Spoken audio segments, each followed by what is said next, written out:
On to the next. Time to put last week behind us and look ahead to week number 7 in the National Football League as your Seattle Seahawks look to get back on track facing the Arizona Cardinals, a divisional game. Welcome in to Seahawks Today by Chat Sports. Tyler Jones here with a complete preview of this Sunday's matchup. We'll go over the injury report, my keys to victory, and prediction in just a matter of moments. The Cardinals, a struggling team so far through 2023 at 1-5. The Seahawks, off that bye week, lost a game that they should have won against Cincinnati a week ago. Now have a great chance to turn things around as they head to the second half of 2023. We'll break it all down here on today's show. Before we do that, 12s, if you want to beat the Arizona Cardinals, like today's video. Don't jinx it. Look, I think the reason why that we ended up losing to the Bengals last week didn't get enough likes on our like challenge video. Don't jinx it. Don't be the guy that's the reason why the Seahawks lose. Why even chance it? Like today's video. Don't make me come find you because you didn't like today's video. Let's get at least 1,000 likes on today's show and get that Seahawks dub. Let's begin with the injury report, and let's start with the PUP/IR situation. There are 5 guys that are eligible to come off the list this week, and could be some key impact players, including rookie running back Kenny McIntosh, Young at the wide receiver position, and then Abe Lucas. And what we've been told is on Abe Lucas specifically, it seems unlikely that he will play this upcoming weekend, but he's not been officially ruled out. But we'll continue to monitor the progress and see if those guys return to the field this week or not. The other injuries for the Seahawks include Artie Burns, Jake Curhan, and Damien Lewis. All of those guys at this point in time are questionable. And then there's DK Metcalf, and some major, very good news on the DK Metcalf front. That hip injury that he suffered against the Bengals, where he came out of the game, ultimately did come back, not expected to be a lingering issue. That DK looks like he's going to be fine and just A-OK. So very good news for DK Metcalf that that's not going to be a problem for him going forward. The Cardinals injury report, not so lengthy, just a few players that are out at this point in time, including Jalen Thomas, Antonio Hamilton, so a chance to really attack that secondary of Arizona there. To me, when I look at the injury report in particular, those PUP/IR guys that are coming off the list this week, if you could get just even 1 or 2 of those guys back, that would make a huge difference for this Seahawks team right now. We mentioned Abe, unlikely, but if you can get Young or somebody out there, just one more piece, then that'd be a huge step in the right direction for the Seahawks. Something to monitor. We'll see if something changes there.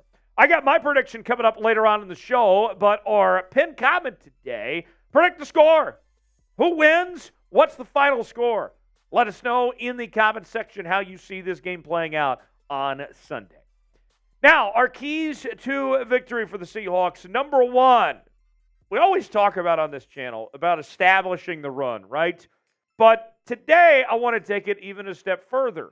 The Seahawks not only need to establish said run, but they need to stick with the run game.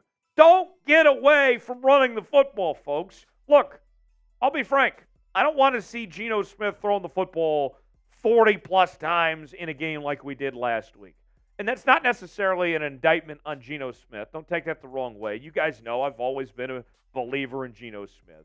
But this is a Seahawks team whose identity and what they've invested and what they should be doing offensively is establishing the run and sticking to it. You have very good running backs.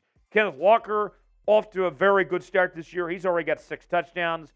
I want to see more of the rookie Zach Charbonnet get involved in the run game as well. We need to see this run game just continue to work and wear out teams and be physical at the line of scrimmage.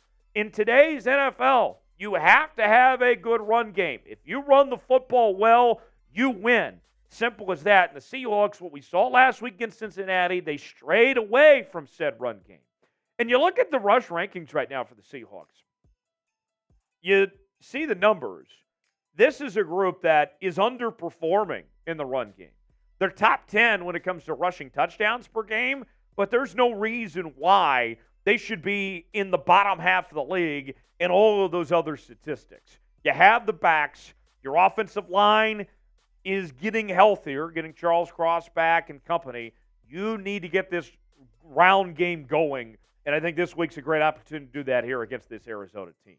More to come here on Seahawks Today, but first, I want to tell you about our sponsor, Odds Are. Now, let's make one thing clear. Odds Are is not a betting app, but its AI technology recommends the bets you should be making. Because let's face it, luck is not strategy.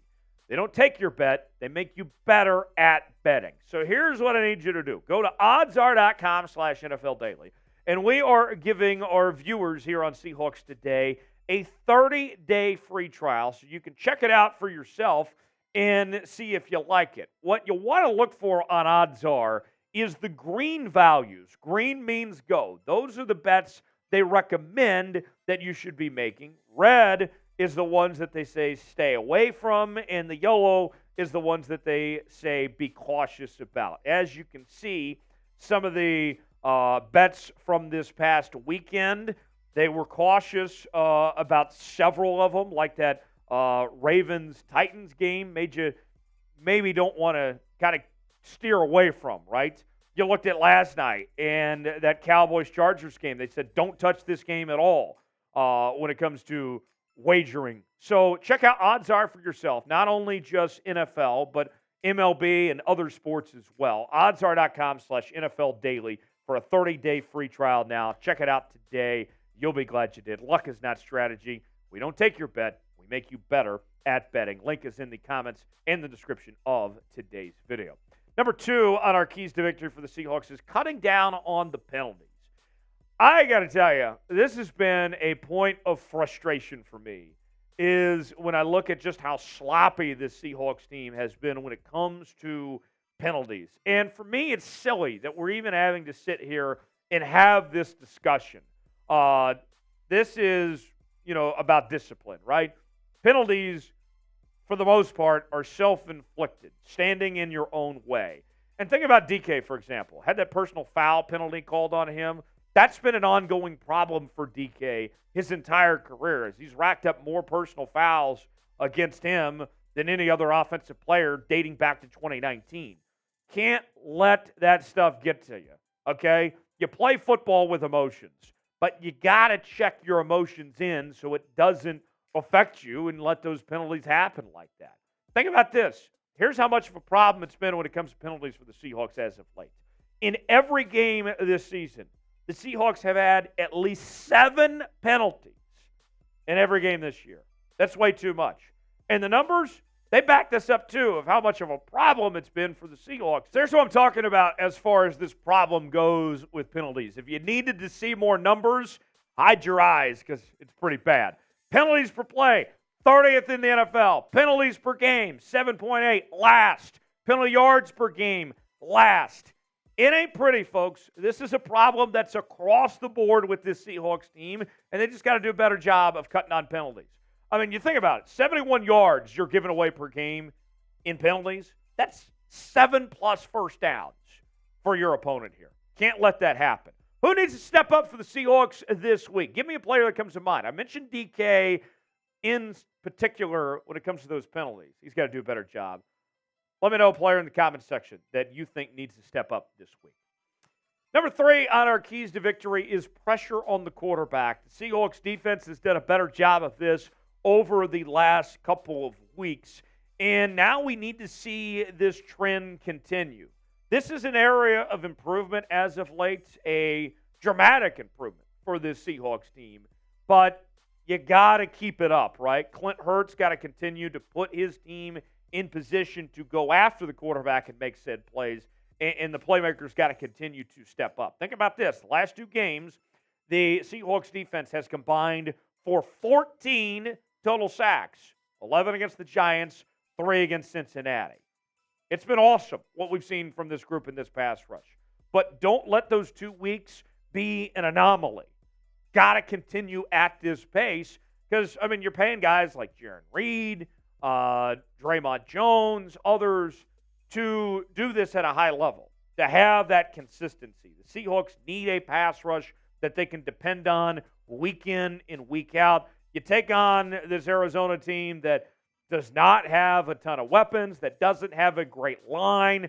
This is a chance to capitalize and really just go after Joshua Dobbs and this Arizona Cardinals passing attack. Get after the quarterback, get some pressure, and continue to do what you've been doing so far the last couple of weeks. More what we've seen as far as that goes. Number 4 on our keys to victory for Seattle, protecting the ball. And in particular, I'm looking at Geno Smith. Last week was not Geno's best game by any stretch of the imagination. It was one of his worst since he became the Seahawks full-time starter. And an ongoing theme that we've talked about with Geno Smith so far in his time as the Seahawks starter is the turnover-worthy plays. Although Geno didn't turn over the ball a ton last year, relatively speaking, one thing that did stand out, if you looked at the advanced analytics, was that Geno did have a lot of turnover-worthy plays that didn't necessarily result in said turnovers, right? Last week kind of got exposed to an extent of those turnover-worthy plays actually turning into said turnovers. Think about this. It was Geno's third multi-interception game that he's had since 2022. And I got to tell you, I just want to see Geno. I love when he's aggressive and pushing the football downfield, but be a little more cautious, right?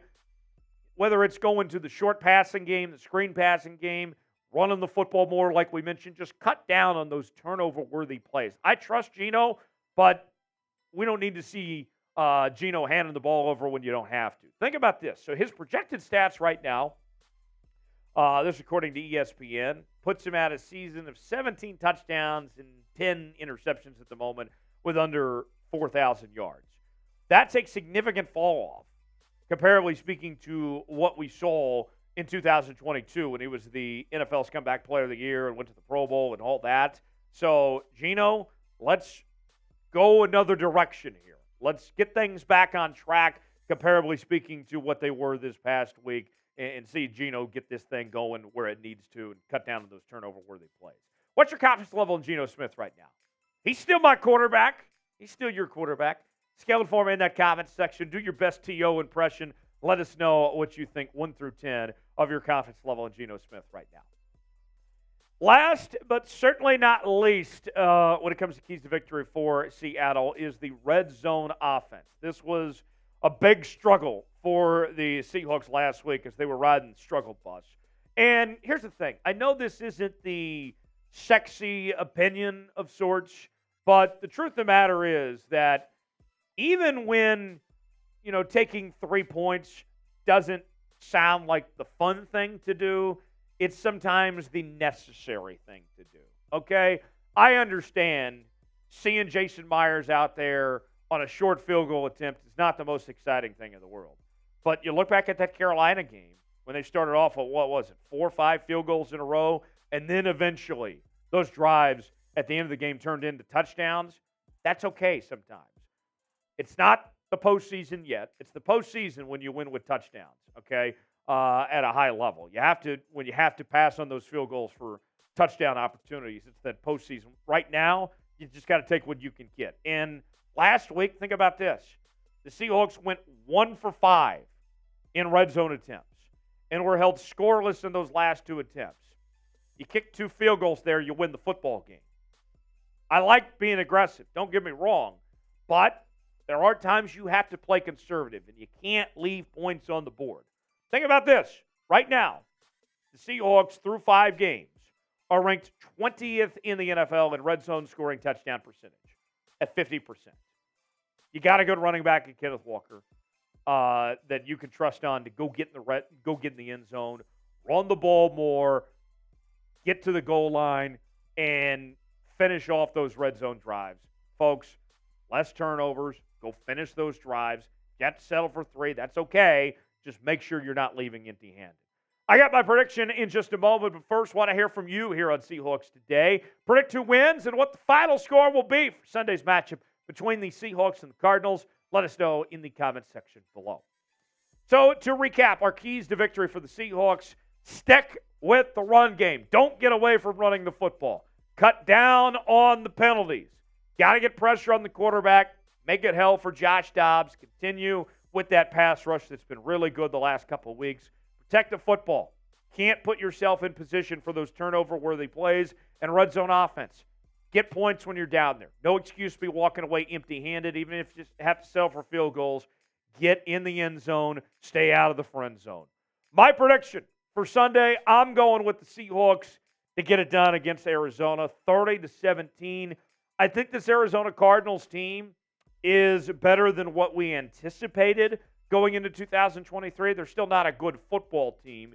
This could be interesting for the first half, but I expect the Seahawks to insert their will and finish off Arizona when the second half rolls around for a 30-17 win. If you enjoyed today's show, if you don't want to jinx the Seahawks' chances on Sunday, go ahead and like today's video. We certainly would appreciate it. We'll see you next time right here on Seahawks Today.